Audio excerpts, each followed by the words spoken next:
Good evening. I'm Selwyn Collins, your host of CWS Conversations with Selwyn. Thank you for joining us once again. And for those of you who are joining us for the first time, I am much obliged. Um, Let me take a moment to introduce you formally to CWS. Here at CWS, we have conversations with people about their journeys. How are they using their gifts and talents to help others? How are they contributing in a positive way to humanity? So, as a result, I'm constantly looking for people who do extraordinary things or do things extraordinarily well.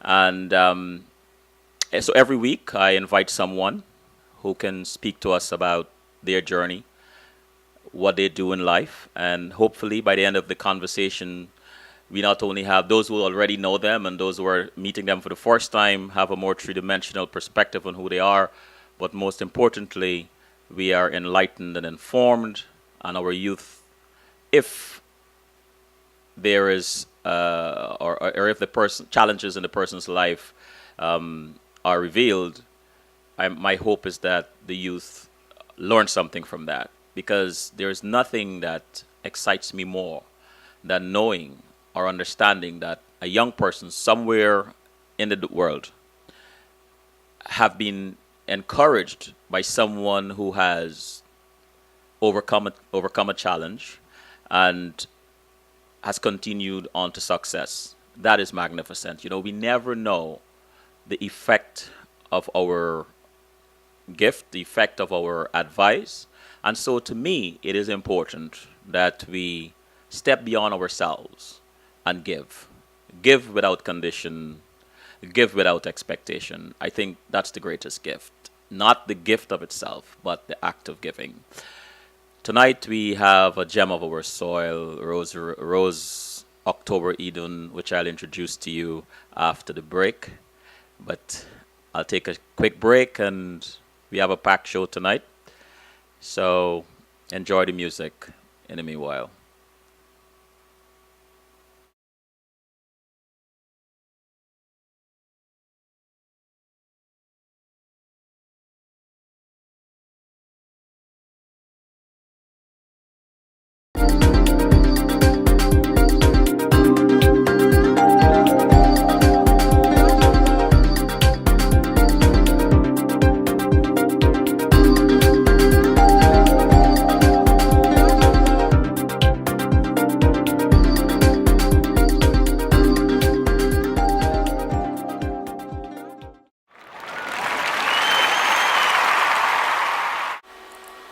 We are back, and good night once again. I'm Selwyn Collins. For those of you who are joining for the first time, your host of CWS Conversations with Selwyn. The lovely lady next to me is Mrs. Rose October-Edun. I know she's trying to contain that laughter. It's okay. Good night, Rose. Good night, Selwyn. Thank you for coming. You're welcome. Before I start, I want to repeat my message early on during the break that we have started broadcasting in 3 frequencies to accommodate those who have slow internet connection or inconsistent internet connection. If you roll your mouse over the video, you will see 3 numbers, I think 480, 400, and 360. Please select one that suits your speed. I think those of you with slower speed, slower internet connection, select the 360. We are doing this to make sure that everyone is included in these experiences. I think it's important for all of us to participate. So, without much further ado, my guest, Rose October-Edun. I'm going to go right into your bio so we can get started. An associate's degree in human services from the Borough of Manhattan Community College. In 1996, a bachelor's degree in social work from Hubert Lehman College, and in 1997, a master's degree in social work from Fordham University, Lincoln campus. Since completing her graduate school, she's held many leadership positions at agencies specializing in substance abuse and related services. During those experiences, she worked with diverse populations that include individuals who abuse substances, She was also involved with the criminal justice system through probation, parole, and administration of children's services, known as ACS, which is now called Children's Services of New York, and children, adolescents, couples, and families in a private practice setting. Currently, she's a faculty member and mentor at a State University of New York, SUNY. Additionally, a licensed master social worker, LMSW, a credentialed alcoholism and substance abuse counselor, CASAC, an internationally certified alcohol and drug counselor, ICADC, and a certified master forensic social worker, CMFSW. Well, that is one facet of this very talented and gifted lady. And so let me just give you a few bullets of her artistic qualities. She is primarily known as a well-traveled dancer, choreographer, instructor, originated from the Guyana National School of Dance, GNSD, and later the Guyana National Company, or Dance Company, GNDC, as an accomplished soloist. And Rose has over 40 years of dance experience, with 30 of those years as a choreographer. She has also worked extensively as a choreographer and cultural director during the decade of the existence of the Miss Guyana New York pageant. Now, there are more. There's many more, including the many awards she has received. So, I want to start the show so we can get to bring out some of those things. So, my dear friend, what does it mean to be a Guyanese? Being special. Being special. I like that. Being special. I like that. What is your favorite memory of your mother while you were growing up in Guyana? Wow. Spoiling me. Spoiling you? Spoiling me, yes. My mom has been a giving mother and continues to be a giving mother. I think she is very special. Special because she would give to strangers. Mm-hmm. And as I'm sitting here and reminiscing, because I didn't expect this to be your first question, I am thinking that maybe that's where I got this foundation of giving from. Mm-hmm. I'm actually putting this in perspective right now, so It's you okay. know. It's okay. So I'm getting a different frame on my profession, and I must admit that I tend to feel that I got into the field of social work by accident. But with that question, I'll come to that. now I'm thinking differently. So thanks for that revelation. Okay. Is there a particular experience from your parents that shapes your life today? Oh, definitely. There's so many. The mantra that I'm hearing still in my head is the importance of education. Mm-hmm. Both parents echoed that education belongs to you. Once you have it, it's yours. No one can take it from you. Mm-hmm. So I would say that's what it is. I like that. So what was it like at age 14 for you in Guyana? What, Liz? Mm-hmm. Say it again loud. I don't think the audience heard that. Yeah, I was. It's me. Uh-huh. I would say I've been a rebellious teenager. I've been a spoiled teenager, a spoiled child. I don't think my life was any different from any other child who was being raised by strict parents. Mm-hmm. Because both my parents were strict. I can't tell you the amount of licks. Hope you guys out there know what I'm talking about when I say licks. I got for dancing. For dancing? For dancing. My mother encouraged dancing while my father was against it. Was he against a particular type of dancing? No, or just dancing no, period? just dancing period. Okay. Because my father is what we would loosely call a countryman. Hmm. He originated from Victoria, and his work ethic was very high. And as one of the elders in his family, pretty much grew up as a farm boy, so to speak, providing at an early age with his mother for his siblings. Oh. And here it is, my mother from Berbice, somehow they met in Georgetown and got together, and voila, about 16 of us, but we're not talking about that. How many? 16. Right, but I thought 9 was a lot. oh my gosh. Anyways, but you see, my mother, education, education, education, my father, work, work, work. And as I sit here before you, I proudly embrace what my parents have done for me, because to this day, I think this year marks 56 years or 57 years that we are owners of an establishment in Guyana. And my parents literally worked from scratch, so to speak, to make that happen. And when I say worked from scratch, my father started with an ice box. An ice box, and was able to build what's now standing as the only originally owned black person on Regent Street spanning Flissingen Road to Avenue of Republic. That's remarkable. That is remarkable. So I Very talk about remarkable. work ethic. What did you enjoy reading as a teenager, and why? Nothing. Oh, Gosh, Selin, that's strange. listen, and I embrace this because this is who I am.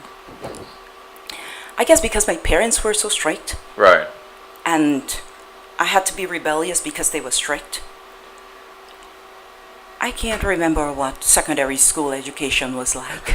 I really can't remember. Can I then ask, what do you miss most about living in Guyana? Oh, the carefree life, being relaxed. Nothing seems to be urgent, but yet it's urgent. It's getting business done. And the anxiety level not being 10 times that it is right now living in this country, because it seems as though everything is urgent and everything has to be done in a particular time frame, if not. But it's also culturally related because we move with the culture we're in, not forgetting where we come from.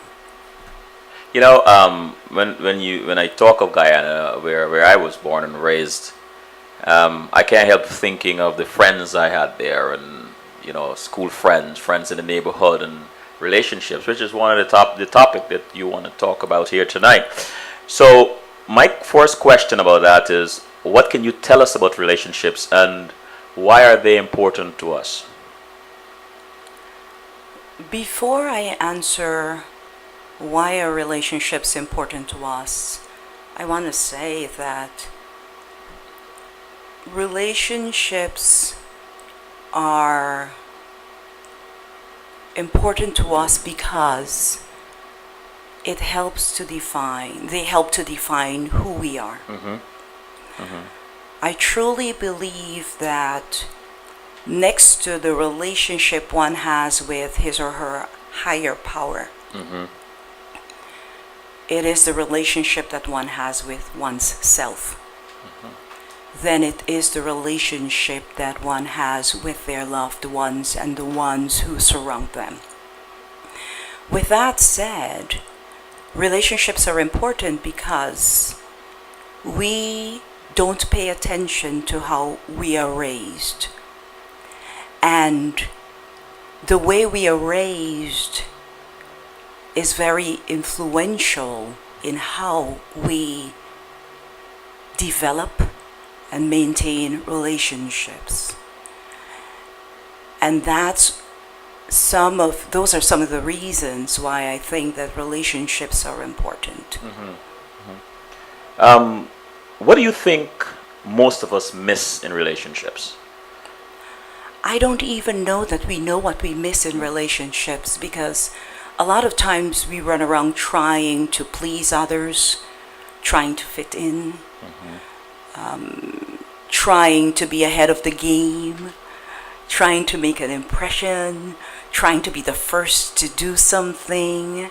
And with those issues put before us, we tend to lose the substance of what true relationships are. And we miss out because we lose ourselves trying for things that are sometimes beyond us, and the things that are closest to us that can really shape who we are as individuals. We miss them, and it takes a while before we go around full circle and come back and say, but this was right here. How could I have missed it? We missed it because we were looking elsewhere. And that goes across the board where relationships are concerned. You know, you work a lot with young people. I'm so glad you said that. You gave me a pearl. You work a lot with young people, Right. teenagers and adolescents and so on. And so here are two young ladies in front of you. And they're asking you, how should we approach relationships? What is one good advice you can give them about relationships? I am not sure that I want to advise them first about relationships. I would want to ask them, what are their views of relationships? And get them to explain how they've come to that place with respect to their definition of a relationship, and then work with that. Because change is hard to come by.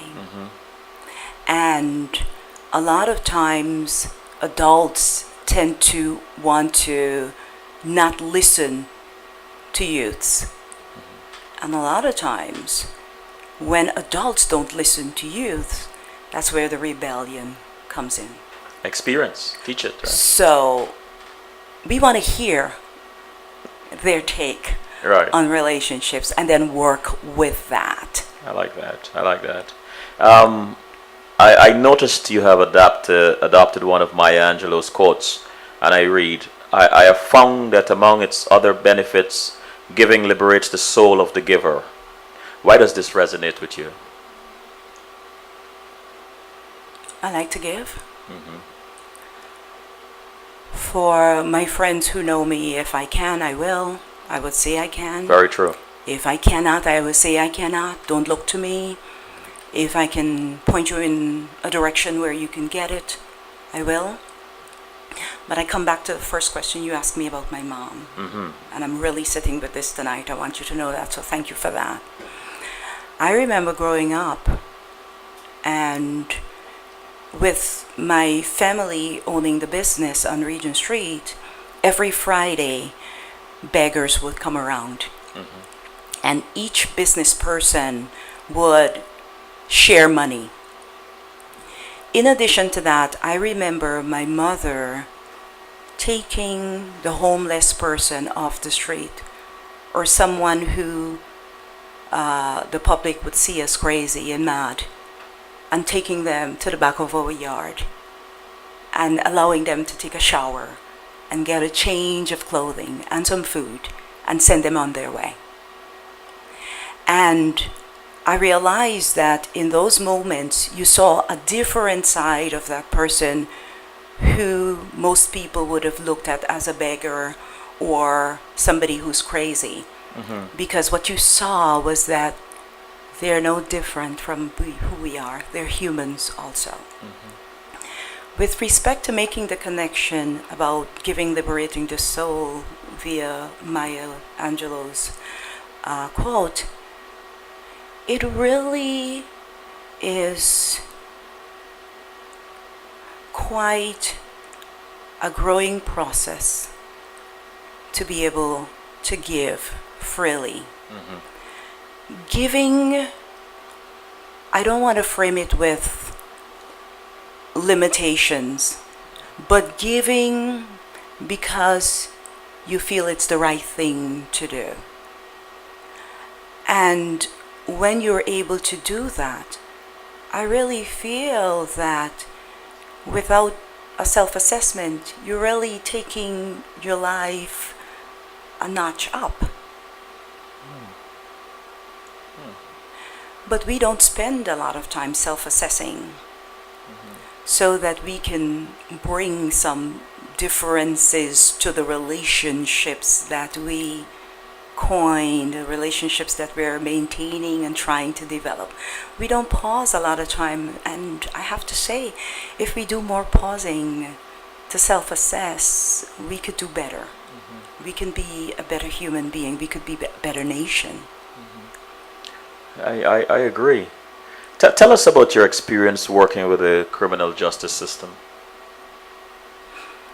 A very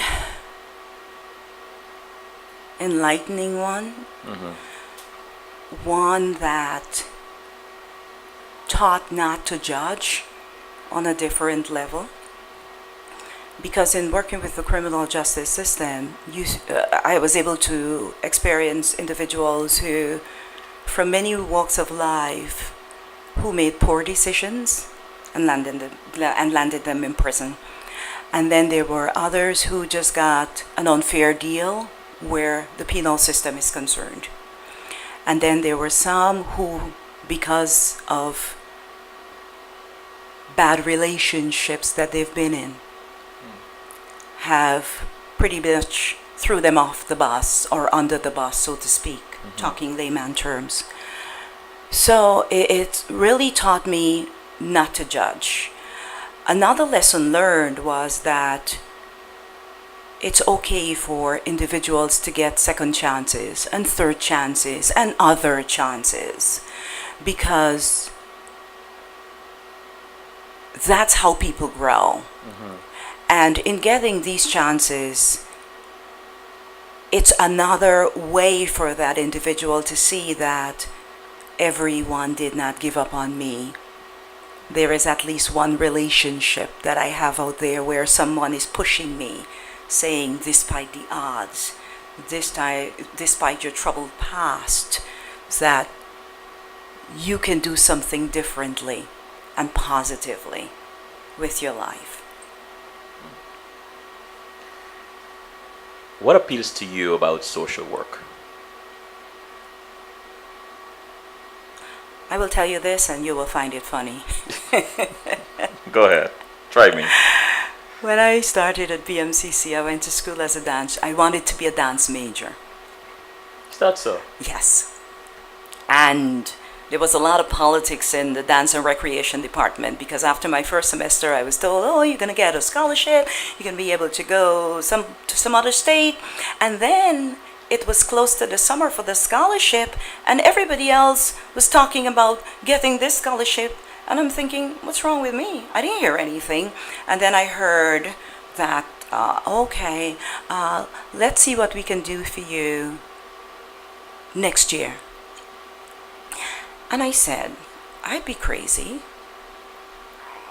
I don't need a degree in dance to prove that I can dance. Because the reality is, if you see a dance troupe on stage, nobody is able to pick out who has a degree in dance from who doesn't. So I said, you know what, bump that.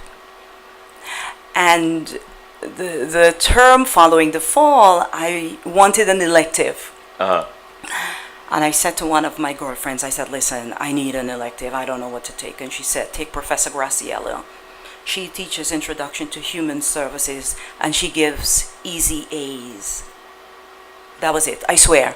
I knew nothing about social work when I took Introduction to Human Services at BMCC. And this professor, she was so great in encouraging people. I said, wow, I like this. And one of the things she said was, if you do well here, you can go to Lehman College in the Bronx, and we have a good handshake with Lehman College, and they'll take all your credits. You wouldn't miss any, you wouldn't lose any money, you wouldn't lose any credits. And I said, okay, that's my plan.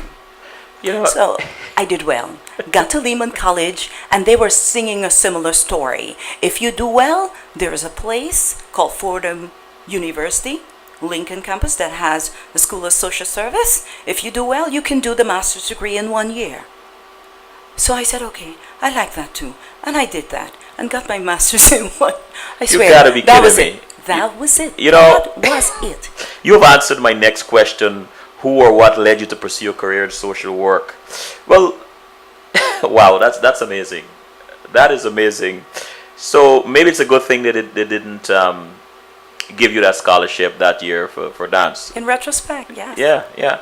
So what kind of training is required to work at agencies specializing in substance abuse and related services? Oh boy, no, this is gonna floor you. But do you know? So I got to Fordham, and part of the program is an internship. And I had gotten my feet wet at the bachelor's level, where I had worked with the population, individuals diagnosed with HIV/AIDS. So I said, I really want to cinch this when I get to the master's program. So they ask you to lay out what are your preferences. My first one was working with individuals diagnosed with HIV/AIDS. And the department said, we don't have any internships at any such agencies available right now. You can take something else, or you can wait. What I didn't tell you was, when I applied to Fordham University, you had to write a personal statement. And I pretty much laid out my plan on the personal statement. And they said to me, we will accept you on one condition, that you have to slow it down. They thought I was going too fast. Meaning what? Well, I was going right through full-time while holding down a full-time job. Oh. I was doing full-time school and full-time work. And this whole piece there's a big piece of social work that talks about not burning out yourself, self-growth and all of that. And they felt that if I'm going to go into this field, I need to care for myself. But then I told you, there's another side of me that I can be a rebel, right? So they said, we are accepting you, but with the understanding that you will do this 1-year program in 2 years. So they invited me to orientation, and I went. And in front of this very small class of about 50-something people, one of the deans, who is definitely overwhelmed, said to me, well, you can't register for X amount of classes because we told you that we are accepting you only on the one condition, that you will do the 1-year program in 2 years. And that's what we have. Very embarrassed. I went on the registration line, and I registered against what she said. You did? Yes. I registered as a full-time student. They wanted me to go part-time. I registered as a full-time student, and I said, I will be doing this against the odds. I don't care. Their big concern was that I would not have done well, and I had the honor of this particular dean giving me my diploma at graduation, congratulating me because I was on their summa cum laude list because I graduated with a 4.0. Wow. So I share that because I wanted to give a little background in terms of determination and how you get there. And then some of it is you really don't know what tomorrow holds. Mm-hmm. You know, I wanted to work with the HIV/AIDS population. It turned out that Fordham University did not have that availability at the time for an internship. The next best thing was substance abuse. Mm-hmm. I landed at a substance abuse agency, knew nothing about substance abuse, decided that going to a substance abuse agency, I need to take some substance abuse related classes to help me along the way. So everything I've learned about substance abuse, forget the bookwork, because when you sit in with a client, you can pull out the book and say, okay, let me see page 398 to see what they say about when people who are using substances are using denial as a defense mechanism. you got to fly by your pants. And that's the beauty about internships. So I landed an internship at an alcohol and substance abuse agency. Before I was finished with the stint for 1 year, I was offered a part-time position, and then by the time I graduated, I was offered as a part-timer supervisory position for part-timers. I wanted to work with them full-time. When I graduated, they did not have a full-time position available. Went to work for the a hospital in Roosevelt Island. It's slipping me right now. For 2 weeks before the agency called me back and said, "Oh, Ross, we got a position for you. Come on back."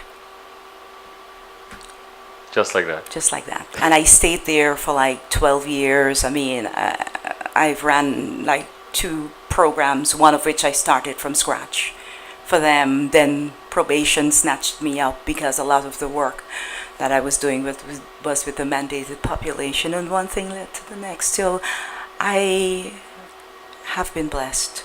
I will say that.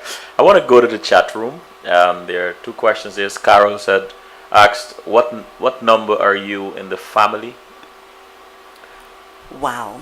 Make me second to last, because I don't do well after counting after 10, Carol. I'm the last girl. Last girl. I'm the last girl. I have a brother after me. Okay. And Jen asked, how do you challenge the notion that men are dogs? I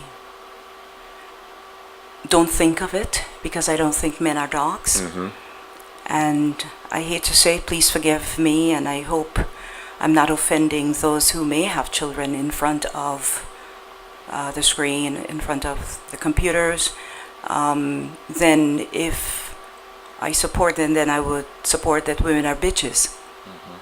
And really, we're talking about relationships here. Right. I might be considered a peach for you, Mm-hmm. but considered a rotten banana for somebody else, Mm-hmm. because of relationships. Now, in talking about relationships, a lot of times when we talk about relationships, we're talking about 2 strangers coming from different sides of the pole, pretty Mm-hmm. much, Mm-hmm. bringing baggage, luggage, hand pieces, and everything else with us, not knowing what to expect. And relationships tend to go sour because we want to be liked. I mentioned that before. And in wanting to be liked, we don't say, when you sneeze to shoo on this side, I don't like it. When you push your nose up like this, I can't take it. You know, we don't set out to talk about how we can work with each other to really make this relationship work. And I think when we turn away from relationships that didn't work, we're bitter and we say mean things like men are dogs. Mm-hmm. But we need to look at each relationship separately and differently, because the one or the common denominator would be us. Mm-hmm. We're bringing ourselves to that relationship. So what it is, we need to ask, what is it that I am doing? We have a way of saying, I seem to attract the wrong guy.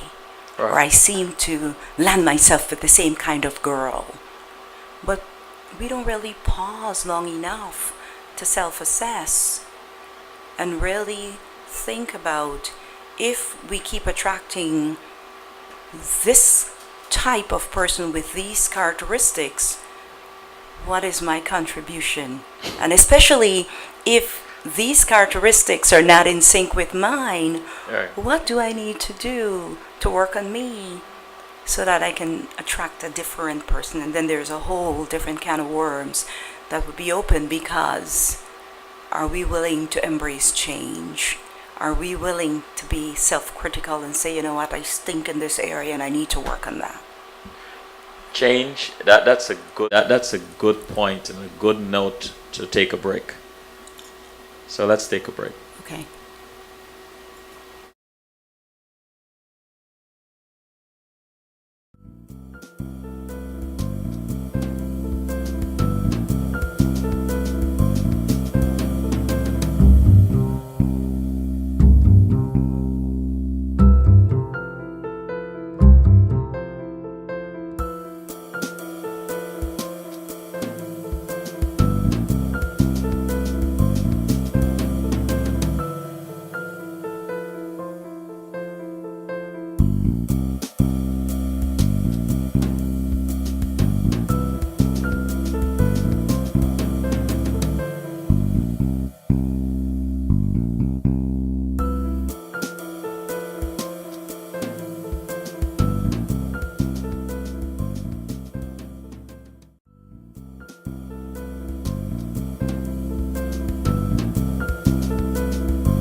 We are back with the lovely Rose October-Edun.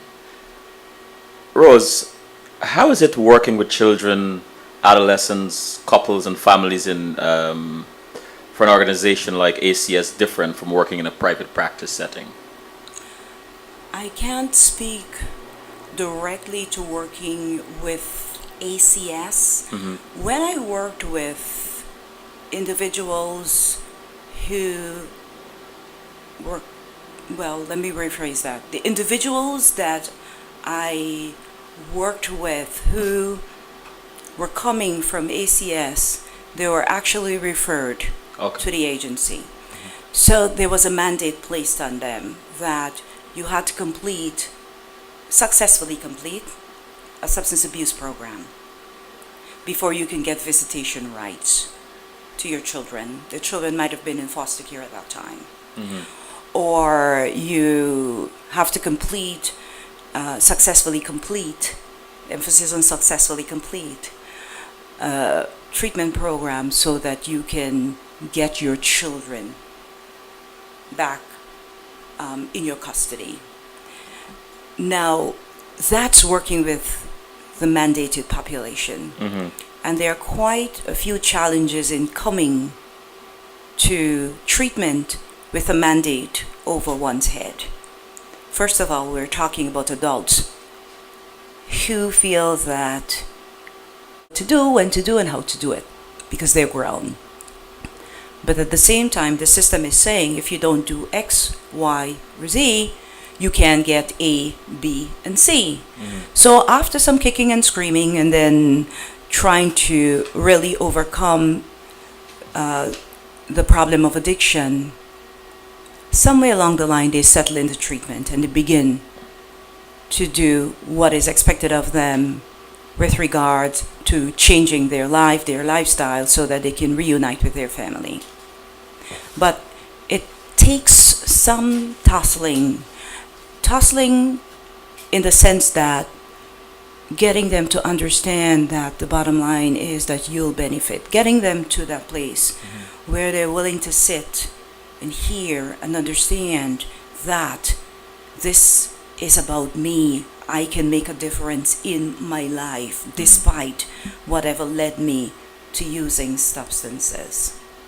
I have a last question on relationships and on social work, and that is, how does your understanding of relationships, I'd say, affect your approach to social work, or affected? Talking about being blessed, I said that just now. I'm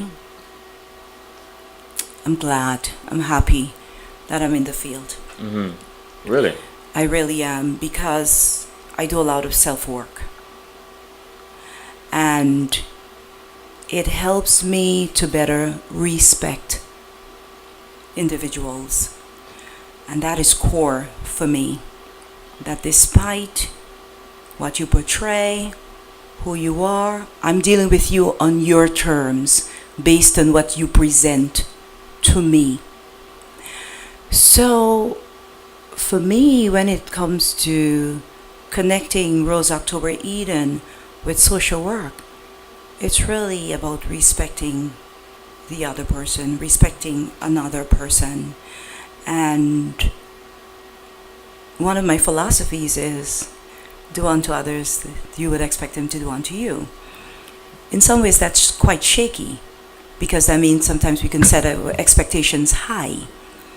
As I get older, I'm realizing that that philosophy no longer wholesomely exists, because it would be unfair of me to hold people to my standards.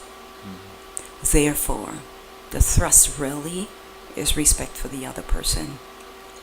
I am going to, or I would like to, delve into this other facet of you, the creative, the artistic, the dancer.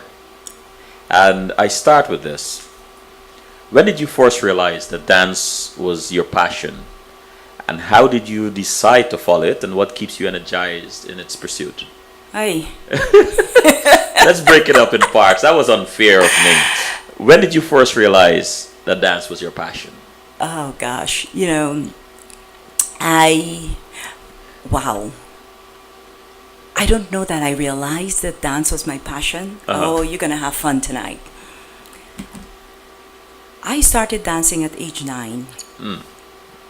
and that was at primary school with one of my other mothers. I have three mothers: my biological mother, Uh, and then there is Stella Walcott, uh-huh. who is the one who really took me under her wings where dance is concerned, and then there's Daphne Rogers, who pretty much helped my dance career to propel.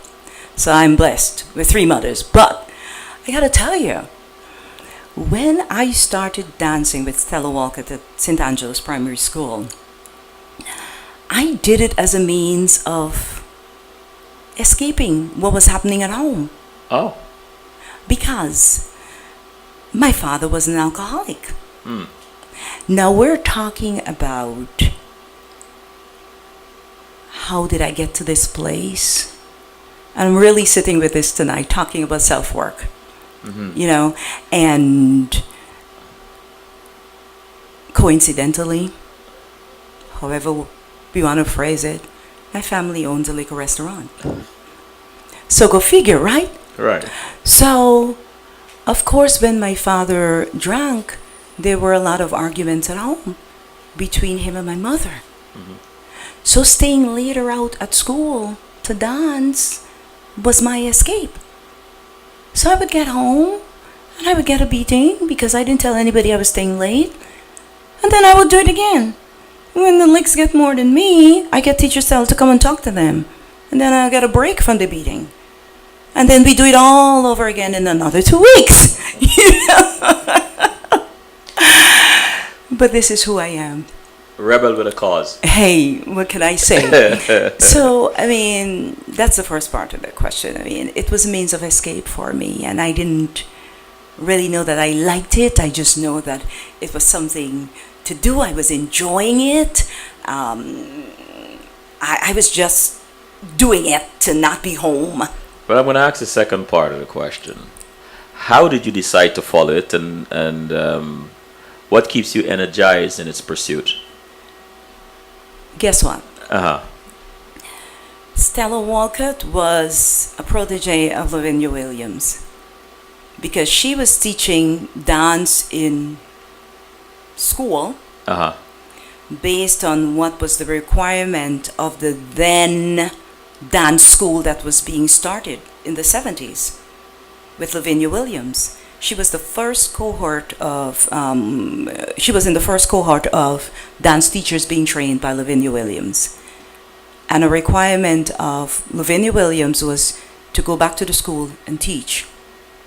So then when they were ready to really start up the dance school, because they were looking for students, Stella Walcott kind of pushed her students in. And that's how I ended up in the National School of Dance. So young? So young. Wow.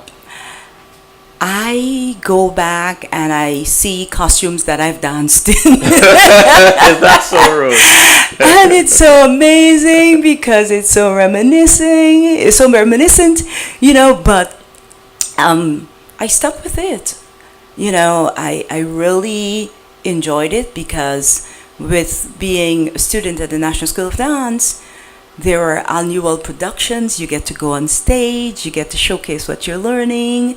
And I grew up in the National School of Dance, elementary, beginners, elementary, whatever you want to call it, intermediate, advanced, then into the company. I grew up, and licks along the way never stopped.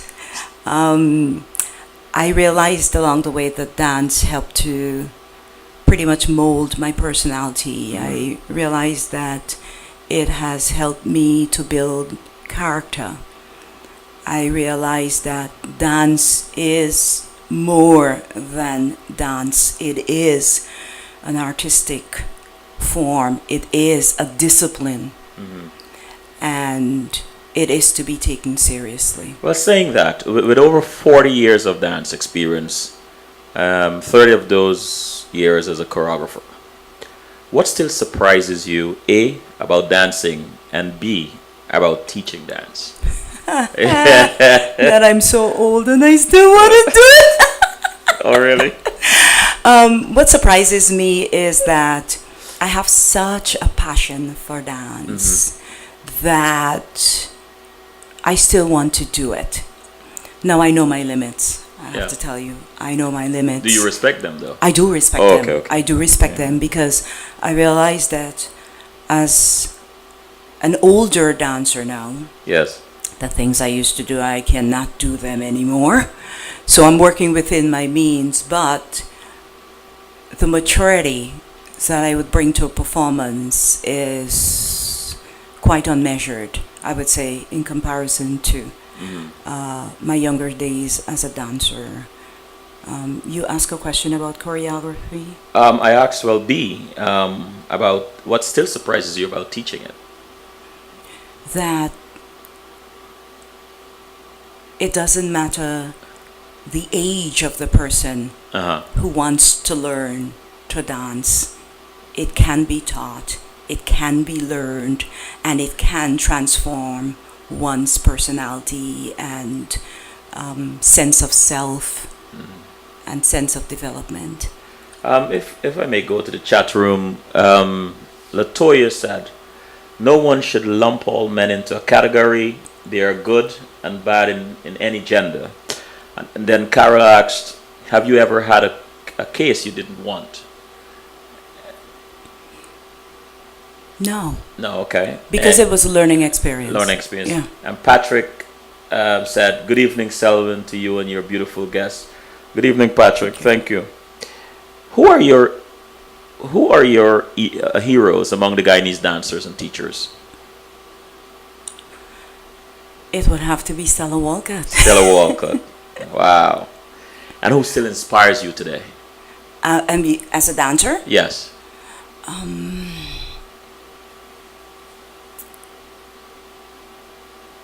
I have to say Linda Griffith. Linda Griffith. Linda Griffith danced at the same time, or began dancing at the same time that Stella Walcott did. She is the director of the National School of Dance right now, and she still performs when she feels like. Really? And Linda just turned, oh, Linda, don't kill me. I think she just turned 60 or 61 and looks great. We should have her on sometime. That would be nice. Yes, please, Yes. please let her know. So, And what is a typical day like when you're preparing for a dance performance? Ha, that's a joke.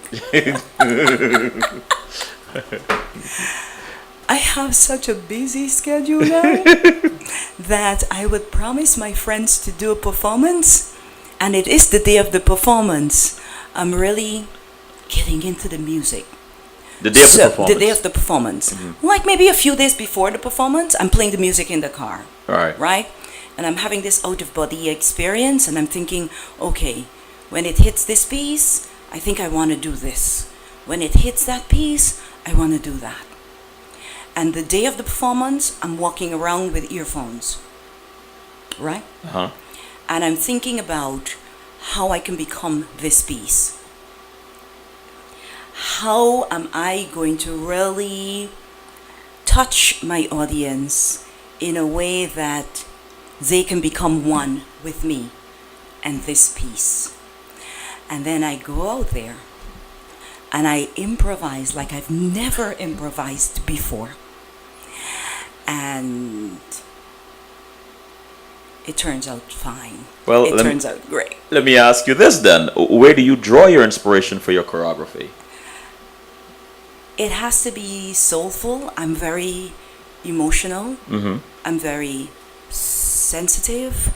So if the person who is making the request of me to perform doesn't have a specific song in mind, I would use something that I know will move me and help me to become one with.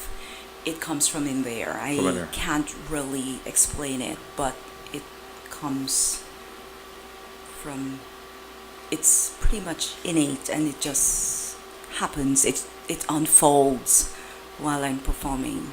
Well, do you seek to tell a story with each dance or convey a mood or both? Both, Both. both. Because I'm relating to the audience. Hmm. And one of the tricks of the trade I found out is that if you can really pinpoint a particular, especially if it's a very intimate audience, Right. if you can really grip the grasp the attention of a particular person and lock in with them, then you're really dancing to that person. That person feels special. And because dance is movement, you move to another side of the stage and you do it on the other side. And so before you know it, people feel as though you're dancing especially for them. And they're becoming one with you and the piece.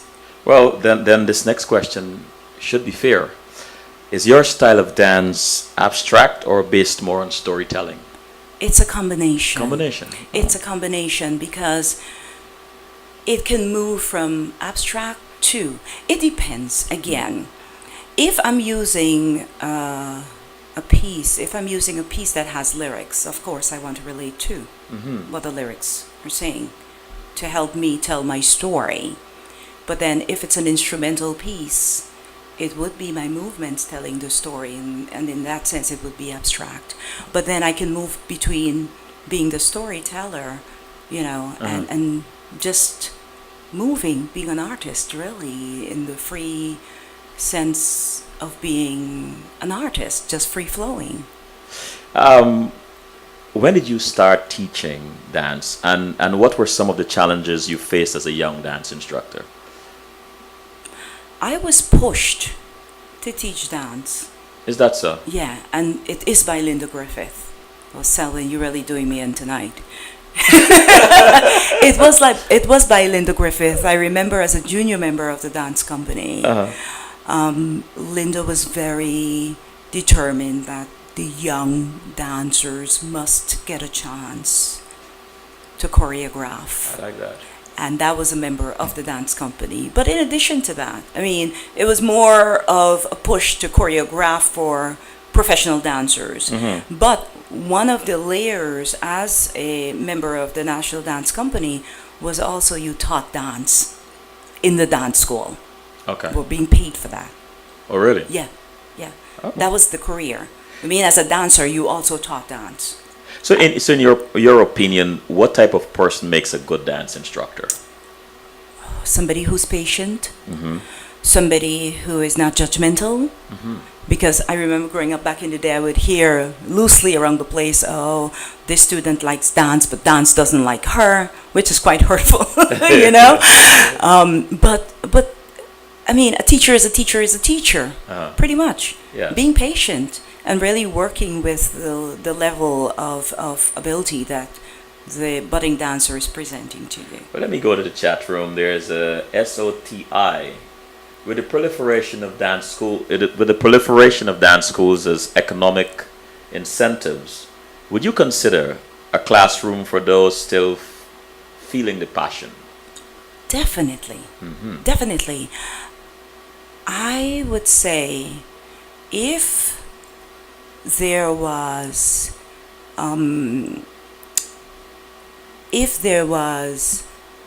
more emphasis on bringing together dance with studies in the classroom, it would be a more rounded experience, a more appreciative stance where dance is concerned.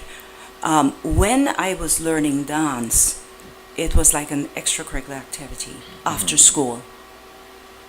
It wasn't integrated into the curriculum. So I really embrace the artistic schools here in the U.S. that are doing now. Latoya said, my sis and I started dancing when we were about 4 years old. Teacher Vivian and Teacher Linda played a pivotal role in shaping us as young women. My years at the National School of Dance defined me. And then Mimi said, good night, Selwyn and Rose. During your time as a social worker, have you ever become so involved in a case that felt like you want to take that individual home, or have you actually done it? You know, the students that I teach right now, the adult students, ask me that question consistently. And Professor Holliday, God rest his soul, at Lehman College, once said, never take homework with you. Never take the work home with you. He had this line where he would say, when you put your hand on the door handle of the place that you work, that's when you put on that hat to become that clinician. And you wear that hat well that day. And then when you close the door to your office, you leave the work there. Wow. And I took that. It was the best advice anyone gave me, because I know that when my foot is on that pedal at work, I'm pedaling hard. So that when I jump off that bike at the end of my workday, I could truly say, I did my best. I have to tell you, along that way, I can easily say to someone, I can't help you today. Because I'm self-satisfied knowing that my job is a giving one. You know, I want to go back to your dance, to your artistic side. Do you ever sing in your solo performance? You are funny. Yes, I am. You are funny. I tried to be. Oh my gosh. So, one of the greatest dance teachers and choreographers I've come across, is Atanasio Madeira. One of the things that happened a lot at the National School of Dance and Dance Company was that there was an exchange program with Cuba, between Cuba and Guyana. And we were always with a Cuban dance professor. And I remember Atanasio doing some wayward choreography where the old-timers at History and Arts Council that really manned the dance company would not really allow us to do if we wanted. I'd never forget. He had me in a long ballet piece. I think it was about 45 minutes, a long piece. We were preparing for a tour. And part of this ballet was a duet, and I was one of the people in the duet wearing a two-piece. Could you imagine? Plumes, fishnet stockings, high heel shoes, and couldn't believe it. And in that, he really brought into that ballet piece the use of voice. I gotta tell you, at that time I didn't feel too comfortable doing it, but it was part of the choreography. But I gotta tell you now, as an old girl trying to dance, when it gets to me, I'm able to release my voice with passion, without any inhibitions. It's a part of me. It's a part of my expression. It's a part of my artistry. So I thank Atanasio Medeiros for exposing me to that. So yes, I do use my voice. I don't know about singing now. No. Well, I am going to go back to the chat room because I see some very interesting questions there, but I want you to answer this one as quick as you can. Okay. Because, I want to do some rapid fire just now. Okay. But anyway, this one is, did someone introduce you to the various styles of dance, or did you pursue some on your own out of curiosity? No, at the dance school you had no choice. You had no choice. Okay. Well, let me go to the chat room. Esther said, I really admire the eloquence, the clarity of expression and intensity of Miss October-Edun. This is a high-quality interview, which is quite enjoyable and informative. Congrats to you both. Thank you, Esther. Thank you, Esther. And so SOTI said, do you ever feel when the audience is not feeling? If so, how do you compensate or adjust? I like that question. Yeah, but it's hard sometimes to, especially if it's in a solo, it's hard to not make the audience feel. Okay. If for some reason I am getting the vibe, and that's a real hard one, if for some reason I'm getting the sense that the audience is not feeling, guess what? I touch them. I literally touch them. Oh. I would get off the stage, I would dance in the audience. I mean, I'm crazy like that. I like that. Well, here's my other dance question. Do your ideas for choreography begin as a concept, or do they begin with a dance move or position? Move, dance move. Dance move. Dance move. Okay. What is different in every performance? I don't know which side of Rose will come out. I like. Repeat that, Rose. I don't know which side of Rose will come out. Okay, I'm glad we're talking about sides now. We're finally on the same page. All right. What do you hope your audience comes away with from your solo performances? That they got a personal message from me, whatever that message was that they were I looking like for. that. How would you describe working with others to create a vision, and what is it like to watch it unfold on stage? Magnificent, because you're changing lives. Do you try to push yourself in new directions with each new piece? Yes, definitely. What do you hope is in store for the dance world? More expressions. More expressions. Okay, I'll go to the chat room for a second. Mimi said, "Thanks, Rose. That response was very emotional. I can tell you that I have taken that kind of work home and had great satisfaction. Well said, nevertheless." SOTI said, "For a true clinician, can you ever really leave the work at work?" Yes. Okay. And Mimi said, "I really do endorse Esther's comments.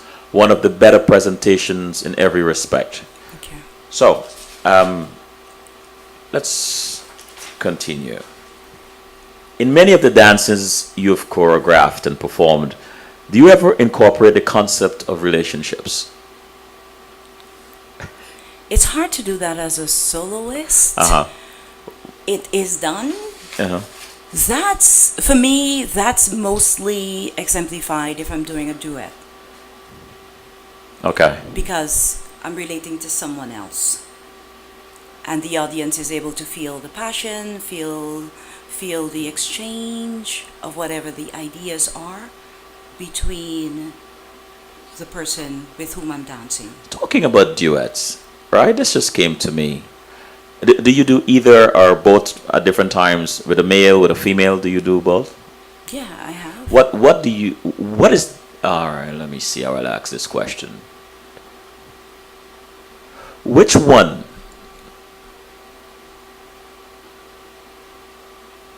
touches you, or which one demands more of you in terms of your artistic expression, or which one encourages you to express yourself more artistically? Or is that an unfair question? It's not an unfair question, but I could tell you that it depends on what the message is of the piece that's being done. You're brilliant. Because I can be just as passionate and emotional dancing with a female like I am with a male. It depends on the message that we're conveying. What was it like being the choreographer and cultural director during the decade of the existence of the Miss Guyana's New York pageant? I enjoyed it tremendously. I really did. Uh-huh. The piece with that was, first, we're talking about molding lives. We're talking about changing lives. Right. And to see a young lady come at the beginning, you know, to be screened, to be a part of, and then finally to be selected, and then they've never walked in high heel shoes, and they're putting on high heel shoes for the first time, and they're walking and their ankles are trembling to the night of. That's really, it's awesome. But in addition to all of this, there is, the growth is multi-layered. Uh-huh. Because they're not only learning how to walk, they're learning how to dance, they're learning how to use their voice with eloquence. It's so many different layers that are happening at the same time, so that when you get to pageant night, it's like, wow. Interesting. Unbelievable. What is it about community involvement that appeals to you? Ay, ay, ay, I just love. I guess your viewing audience, most of them who are Guyanese, would know what pot salt means. What? Pot salt. Pot. I just like being involved. I like making a difference. I really like to. You know, some of my friends call me road runner because I'm never at home. I'm always involved with something. You know, but it keeps me hopping, and I like to be involved, and I like to give back because a lot of people have given to me. Really, that is the message. Yes. A lot of individuals have given to me. I can't begin to give back enough. Is Mom looking on tonight? I would hope that my niece can keep her up and, Okay. you know. And what would you like to say to her? Hey, Mom, love you. See you in a few. Good. Patrick just made a comment in the chat room, a question actually. Is there a particular dancer that moved you when dancing or that you like to see dance? It would be Judith Jamson. What's her name? Judith Jamson, who was with, come on, Rose. Alvin Ailey. I was going to say that. Yeah. I didn't want to embarrass myself. You would have been right. You would not have been embarrassing yourself. She is such a tower, or she was Yes. such a tower of a performer on stage that you had no choice but to pay attention. Next to her would be what's the Jamaican guy? He passed. Come on, Rose.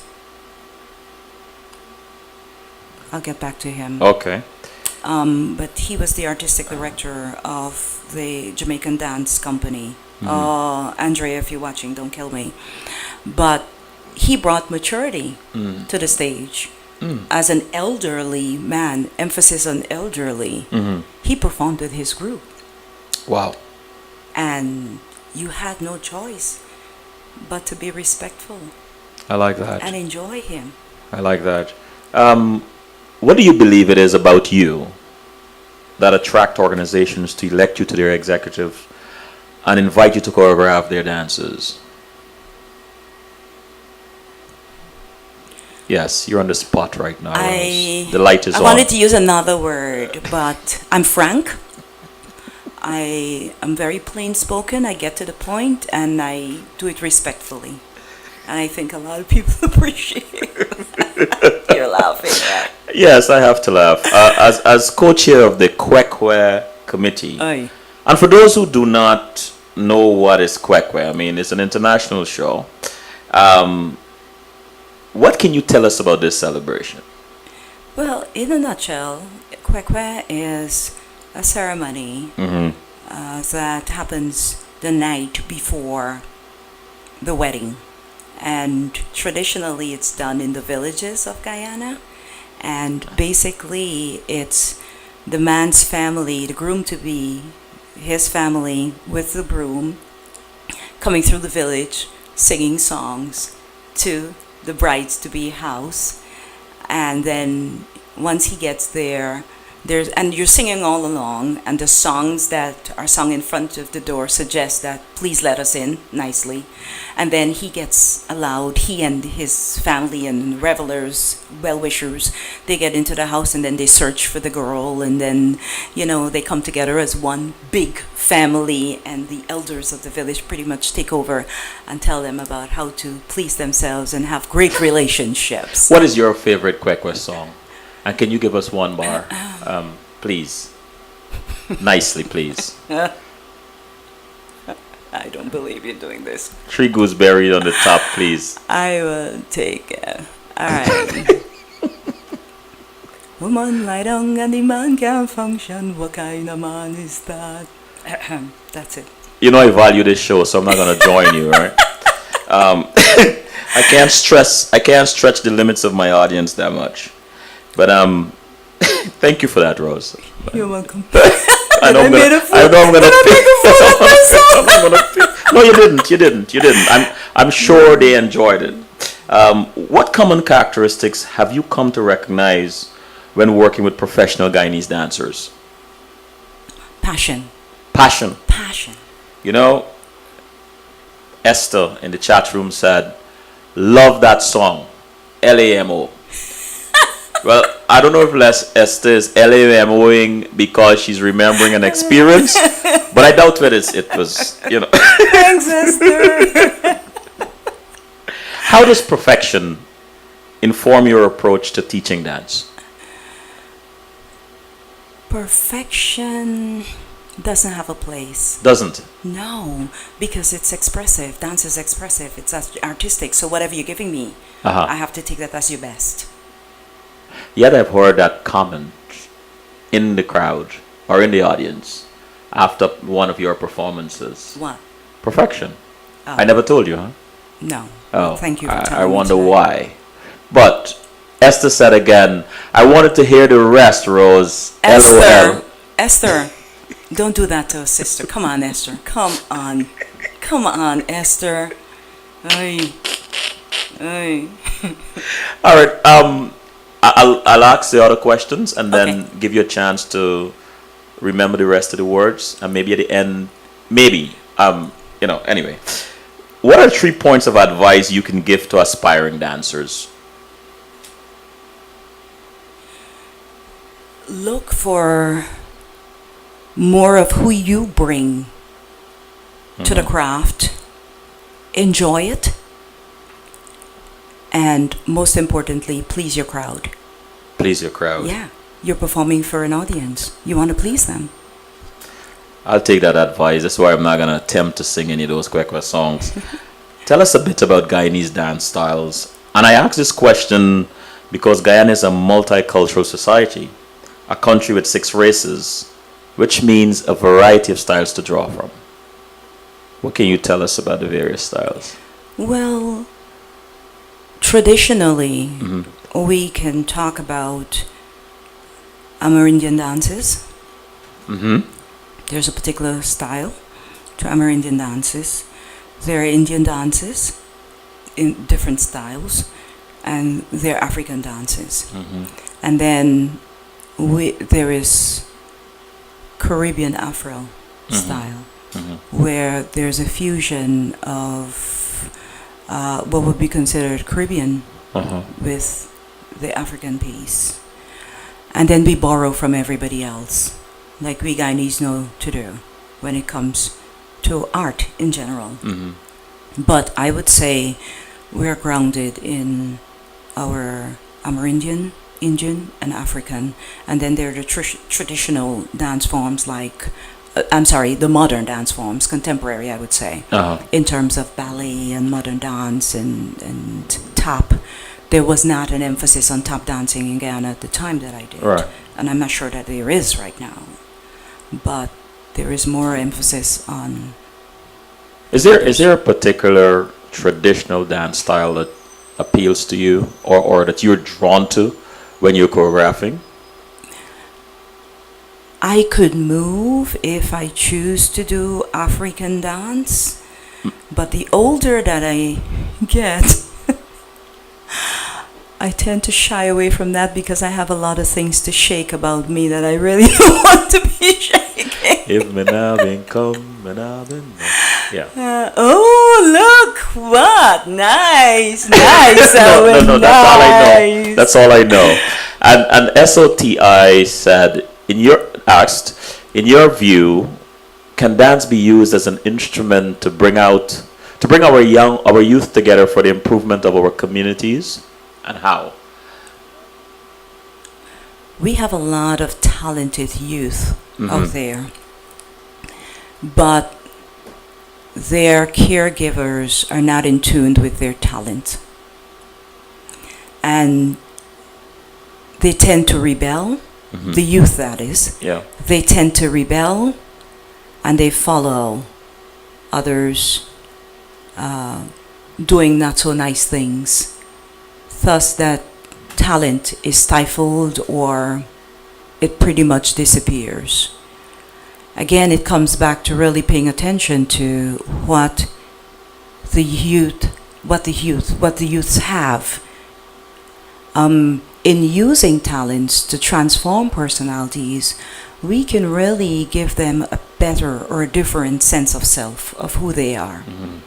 And they will begin to see that, after all, there is something else about me that can be admired, that can be used differently. And there is nothing special like encouraging peer leadership where youth are concerned, because you're making that youngster be the guide, be the mentor, be the teacher of a younger one. Empowerment. So what you have, it's not only empowerment, but you're really encouraging that youth to solidify what they know by teaching it, and teaching it in a way that is directed so that that youth can grow, the one that the peer is mentoring to grow. And if we have that on multi layers, we're doing a great job in terms of transforming communities. Quick question, and we'll take a quick break, and I mean quick. Do you see changes in the Guyanese dance aesthetic? Yes.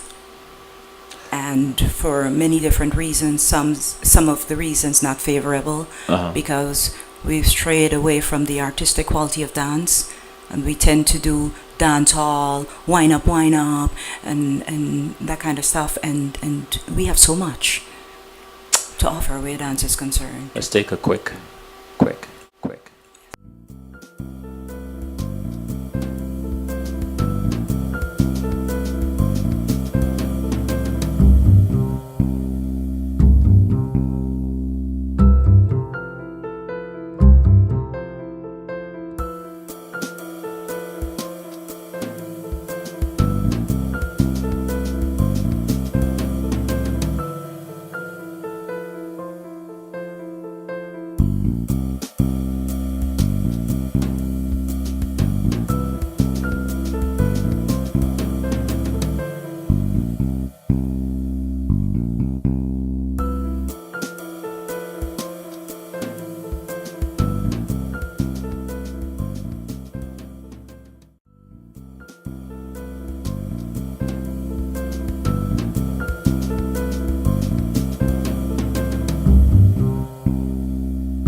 We are back with the lovely Rose October-Edun. Rose, since you promised Esther the I second did not. oh, you didn't? You promised her. So you go ahead, Selwyn. Hit it. 5, 6, 7, go, Selwyn. If You're me up. nah been come, me nah been no. Rose Woman naga of the- want for sing this song. All right, good. So, of all the awards for community involvement, of which are you most proud and why? The one I got for dance. Really? Yes, because Okay. it's dance. Uh-huh. Yeah, that's the only reason, because So, it's dance. so Rose, since you're in Yes. such a great mood, Yes. what about just maybe one more line just for Esther? Of what? The song you were singing. I don't know it, but I mean I've heard it, but I don't know it. What was it I was singing? Ah, I woman lie down and the man can function. What kind of man is that? Woman lie down and the man can function. What kind of man is that? Woman lie down and the man can function. What kind of man is that? That's it, pretty I'm much. sure Esther is happy. Um, you are the assistant of the secretary to the secretary of the Guyana Cultural Association, Yes, GCA, right. a non-profit organization you have been with for over years, right? How do you believe you have contributed to keeping that organization going, and what can you say to encourage others to participate? It's important to keep our culture alive because we lose ourselves when we embrace or when we live within a different culture. And I truly enjoy being a part of GCA because when our season comes to a head at the end of the summer, and you see so many Guyanese come out to really embrace their culture and talk about how great it's been and how refreshing it's been and how reminiscent it's been. I want to continue doing what I'm doing in terms of preserving and promoting and propagating our cultural heritage. So again, I grew up in the cultural arena and I really don't know anything else to do but be in it. By the way, Esther said, "Yay! Thanks, Rose." All right, Esther, how much you paying? What are your current dance projects, and what are some of the projects you would like to pursue in the future? I have no dance projects on the horizon. I have other projects that are taking my energy. So I really, but you know what? If a friend calls me and asks me to, I will rise to the occasion, but Okay. nothing planned. You have been a very successful, or been very successful in living your dream as a dancer. If you had one thing to say to artists struggling to follow their dreams, what would you say? Move it against the odds. Do it. I like that. Can you repeat it? Move it. Do it against the odds. When you think back on the long arc of your dance career, what are you most proud of? Being a soloist. Really? Yes. Um, this just came to mind. What does it feel like on stage, performing, but not just any performance? When you realize in the midst of that performance, you've connected with a large group in the audience and you can feel that they are feeling you. What is that like? Describe. Keep the momentum to the end. Just keep pushing yourself. And a lot of times it happens because adrenaline has that way of taking you over, and you have no choice to really go beyond expectation on stage. What don't we men get about relationships? What don't we as individuals get in No, no, relationships? question. Men. I hear you, Okay. but I'm Okay. saying I changed it because unless the man has a relationship with himself, then I really can't answer that question. And the reason why I say that is because a lot of times individuals don't get it in a relationship because everybody wants to win the fight. And there I are like that, times, Rose. there are I times, like that. I like this. But here what I'm gonna do, because I'm persistent. okay, In a romantic relationship, okay. what doesn't what don't men get in that particular context?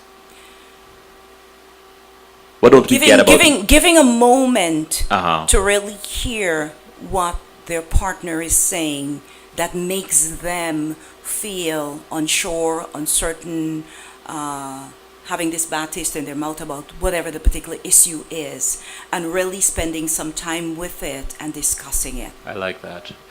And I will flip the coin. Women.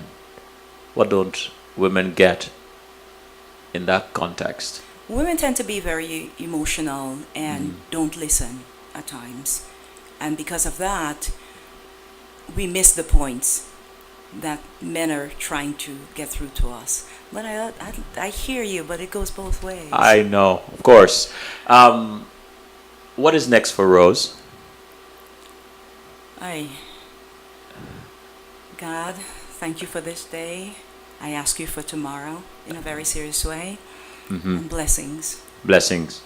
And a question I ask every guest: what makes you laugh out loud?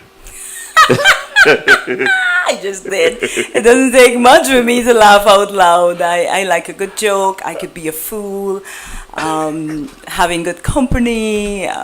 Just being myself sometimes could be crazy because I would say things to friends and they would say, "Oh my gosh, you so stupid," and that would be a good laugh. But just being in good company and having a good time. Rose, Yes. you have given us quite a few gems tonight in terms of inspiration. But I'm going to ask you, because I ask all my guests this, can you take us out with something inspirational, especially for the young people that are listening? Speaking specifically to the young individuals, where relationships are concerned, one of the most important things that you want to take from this is that not every relationship is good for you. You might think in the moment that it is. You want to really find an adult with whom you can confide in. It doesn't have to be your caregiver or your parent, but find an adult who you think can understand you to help guide you. Your peers, they're in the same boat or a similar boat like you are and can't really help you pilot that boat. But we need our peers, I understand that. But find an adult who can lend you some guidance so that you can follow your dreams and talk about your dreams. Dream big. It can happen. Thank you, Rose. I enjoyed this conversation. I did too. I enjoyed, well, yeah, what the heck. I enjoyed putting you on the spot with a song. That was exciting. But thank you. You're such a wonderful and host and so candid. And I learned a lot. And I want to thank you very much. And I want to say to my audience, I hope that you've learned some things here tonight about relationship. What I want to leave with you is the Can I say something before you leave? Oh, of course, certainly. I just wanted to say to you, Selwyn, lots of admiration to you for what you continue to do. I admire your sense of growth with respect to this forum, and the audience cannot see what I'm seeing. And one of the things we've been talking about is evolution.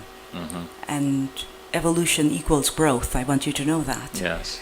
And you have been doing some self-work yourself as being exemplified in this space. And I want to thank you for having me over. I want to thank your guests for tuning in and having me sing and put me on the spot and all of those good things. But I feel warm when I say congratulations on what you do. Don't stop doing it. You've been following your dreams. And I admire you for that. So thank you, and thank the audience for tuning in. Thank you so much, Rose. I think I will probably not do what you just said to me justice by saying anything else other than thank you very much. And I'm really moved and touched by that. And I'm also encouraged by what you just said. You've always been in my corner, pushing. I don't think the audience knows, but you were the first guest I've actually been physically present. My first guest was Sandy Anderson on Skype, but you were actually the first to be physical. And when we had the days of the one camera sitting side by side, trying to push each other out of the frame. And, thank you for people like yourself and Eon, what is he else? Hendrix. Yes, who came here and sat side by side and so on. CWS would not be where it is without people like you and the audience that are continue to support the show. As I said to you, my objective is to have conversations with people about their journey and to create a space for healing and forgiveness and love. So with that said, thank you for listening and good night. Good night.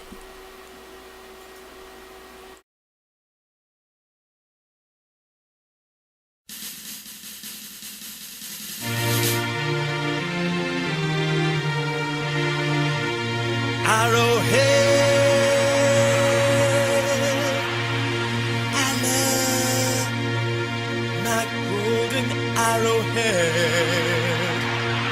I don't think you heard me. I said arrowhead.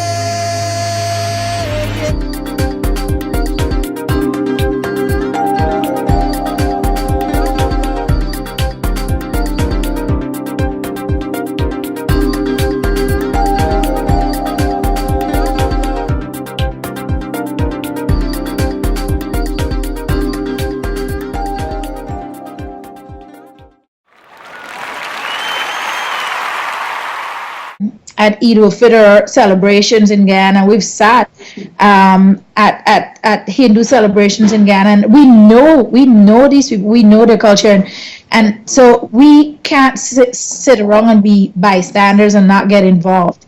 We know, and so I think we have to speak. What surprised you most about your publication? The way it is, the way it moves. We have very few distributors, but we have a lot of people who distribute for us that we are not even aware of. And so people have connected with the newspaper, and people take it into their churches, and they're the go-to people who take it into their churches, or they're the go-to people who take it to the elderly in the community. And the paper is in areas that we have no clue how it gets there. It's not only in Caribbean areas, it's in American areas. And we've even had the police chief of Orlando, the city of Orlando, say that, our paper is the one paper he sees everywhere and the one paper that's for everybody. And he's born and bred in America. So when he had to really get messages out, he came to us because, again, now he has told me it's the papers at his dry cleaners. I don't know how it gets to his dry cleaners, but it's at his dry cleaners. But as I'm very fond of telling people, especially Americans, is that once you start seeing Caribbean people, it's like that story is like the ghosts, then you start seeing them everywhere. And that's something that's very true. And that said, if you were introducing someone to your news magazine and had 30 seconds to do so, what is one distinguishing feature about the publication you'd like them to leave with? I'd like them to know that it is about the Caribbean American perspective.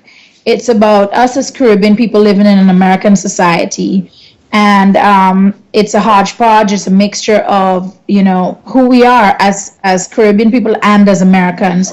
And so you'll always see a reflection of both sides of that. And you'll see the diversity of the Caribbean community, from Asian to Hispanic to Black to Chinese. As I said, you'll definitely see that diversity reflected in it. And it opens a lot of people's eyes. Sorry. If you could go back and change something related to your education, your experience, your training, what would you change and what would you do differently?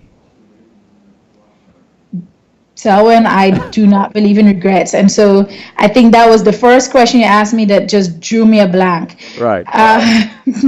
That's good. No, that's fine. I think earlier in the conversation, you did answer a question similar to this, in that you said, or you made a comment that if you won $1 million, you became a multimillionaire, you would still do what you're doing today.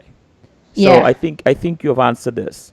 Do you have a particular practice to relieve stress if you have stress? Yes, I actually am incredibly stressed, just because I'm not incredibly stressed, but there's a capacity for incredible stress because the phone rings off the hook. And so there are a lot of people listening who know they cannot really reach me.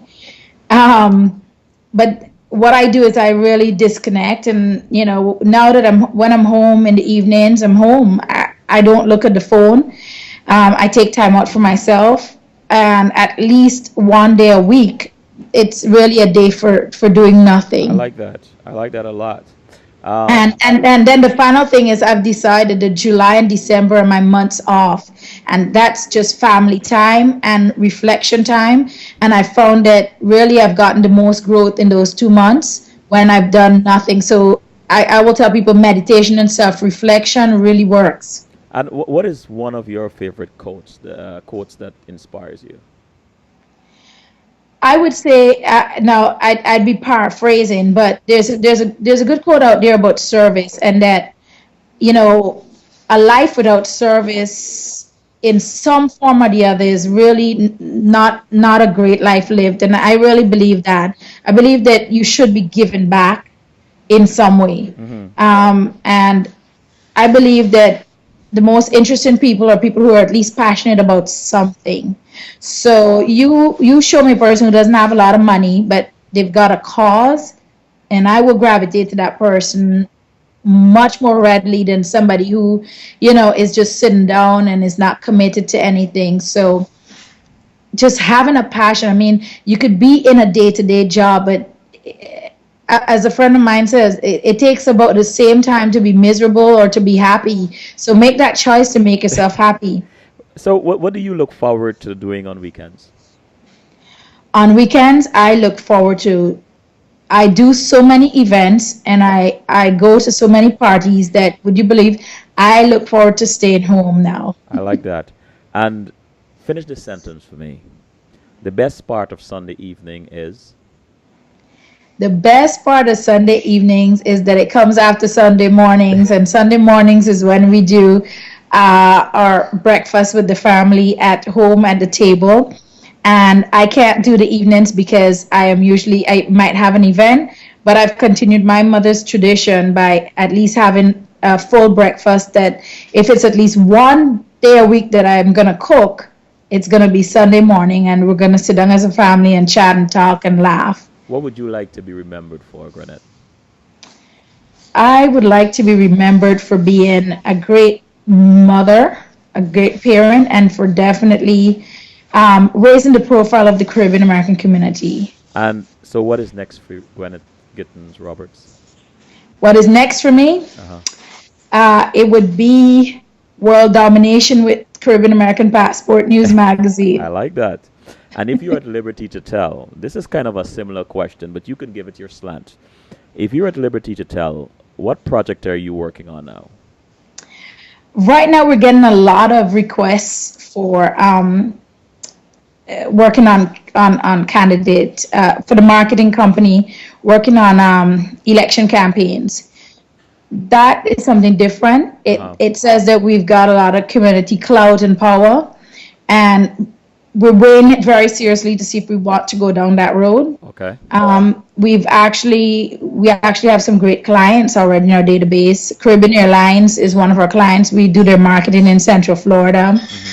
And we're focusing only now on Caribbean brands. We actually had a lot of different marketing clients, but we've shut those down and we're only focusing on Caribbean brands. So anyone who actually wants to reach the Caribbean community, we're open to that, but we're focusing on mainly raising the profile of Caribbean brands. So we really have to take our time to see if we're going to go into the election marketing. And Gwyneth, the last question. Everybody gets asked this question. What makes you laugh out loud?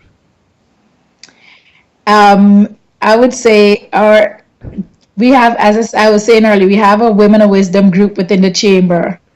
And every time we do an event, and those ladies get together, we have a wonderful speaker. It's always some powerful woman within the community who comes out to speak. But I'll tell you, just those ladies getting together just after that event and us sitting back after the event is over and having a drink and just talking about our husbands and our lives and our kids is just the best thing. And it just recharges me. And we go forward and we all even, we're all busy professional women and we don't have much time. But just that hour after the event that we sit back and we just enjoy and laugh about nothing is the best. And so, any woman who doesn't have some good girlfriends to just relax with once every couple of months is missing out. Well, we've come to that time. I mean, I went a little bit after the time because we had we had a little snafu in the beginning, but I enjoyed this conversation, Gwyneth. And before I close, can you take us out with some words of wisdom? Some words of wisdom. Okay, well, I'll say this. We're all Creoles, and that's why I was actually thinking at first of naming the paper Creole Lifestyle News Magazine. And we have to realize that we're no longer products of Guyana or Jamaica, Trinidad, as we say. The fact is, if we've lived in Jamaica and then we moved to New York and then moved to Florida, we're all hybrids of all those little pieces of culture and just values and ways of operating. And we need to recognize that. And we need to live and enjoy our lives wherever we've chosen to live them, and not just work with this idea in the back of our heads of headed back home. We need to make friends and form relationships right here where we live and enjoy this time. And if at the end of it we choose to go back home, then, it wasn't that we just lived and worked here in America just to then finally enjoy life at the end of our life. Enjoy life while you're living it right here as Caribbean American people. That was so well said. Wonderful. DSACCB said awesome and impressive. Great guest. Oh, When thank you. thank you. Thank you so much for taking the time to spend with us. Thank you for, I should say, having such a sense of humor in the beginning of the show. I thought it was going to be fun, and I enjoyed every moment of it. Um, I I loved the did too. answers you Thank did. you. Good. I am so glad, and I like what you're doing in Florida. I love what you're doing. I think it is very important for us to find those common threads that Yes, sort of bind us and explore them and exploit them.